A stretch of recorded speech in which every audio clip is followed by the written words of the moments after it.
Before internet was full of fun and memories కదా. ఆ రోజులన్నీ గుర్తొస్తుంటే ఎందుకింత త్వరగా పెద్దోళ్ళం అయిపోయా అనిపిస్తుంది.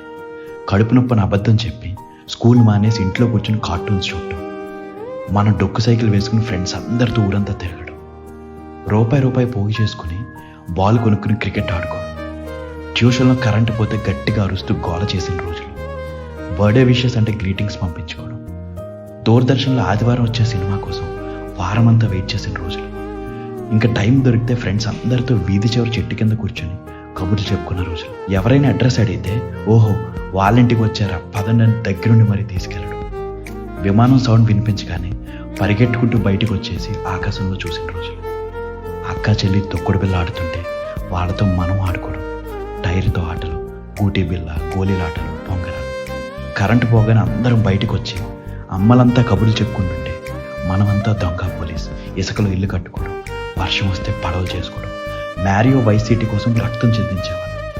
ఇంకా సెలవులు వస్తే సగం రోజులు రోడ్డు మీదనో గ్రౌండ్లోనో గడిచిపోయాయి. ఇప్పుడున్న కంఫర్ట్స్ టెక్నాలజీ ఇవేం లేవు అప్పట్లో, కానీ అదేంటో 24 గంటలు ఇట్టే గడిచిపోయాయి. అందరం కూర్చుని ఒకరితో ఒకరు మనసారా మాట్లాడుకునేవాడు. ఇలా చెప్పుకుంటూ పోతే కొన్ని వేల జ్ఞాపకాలు. ఆలోచిస్తే అనిపిస్తుంది we had beautiful time and peace before the internet.